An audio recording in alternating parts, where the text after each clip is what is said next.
Video 3, Cannabis and Cognition. Certainly, acute cannabis intoxication is associated with impaired memory, impaired attention, decreases in concentration, impaired coordination, and changes in judgment. Studies have shown that chronic cannabis users can develop tolerance to some of these acute effects of intoxication.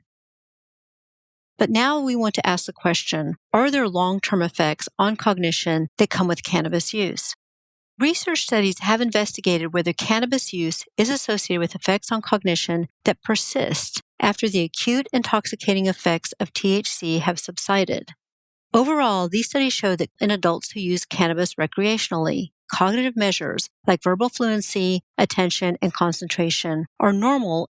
However, heavy, regular, or daily cannabis use is associated with a decrease in cognitive function when it comes to impulsivity and decision-making.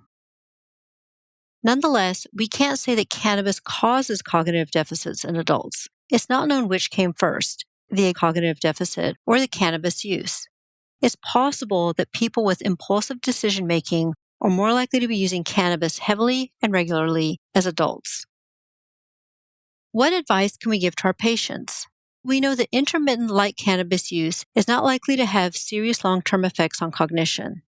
Those who use cannabis regularly are likely to perform reasonably well on routine, everyday life tasks, but they might encounter difficulties when performing complex tasks that are novel, require learning, or rely heavily on memory.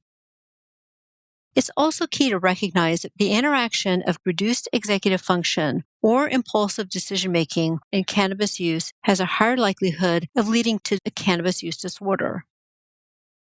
Now I'll move on to cannabis and cognition in children. In young people, cannabis use may have long-term effects.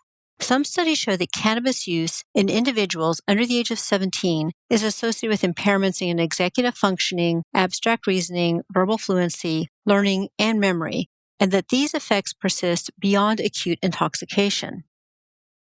However, this research again cannot show a causal effect. We don't know if cannabis is causing the cognitive deficits, since it's possible that the cognitive issues preceded cannabis use. Given that the human brain, especially the prefrontal cortex, continues to develop and prune until about age 25, cannabis use in young people should be considered high risk. When it comes to the developing brain, less exposure to cannabis is certainly better. And this applies to all drugs. As little drug exposure for as long as possible is the best approach. So the key points here is that cannabis can be associated with acute cognitive changes. Acute intoxication results in impaired concentration, impaired attention, impulsivity, and decreases in working memory. In adults, most of these effects will wear off with abstinence. However, impulsivity and long-term impairment in decision-making is seen in heavy cannabis users. In adolescents, cannabis use is more closely associated with cognitive problems. Cannabis use is best avoided in this age group.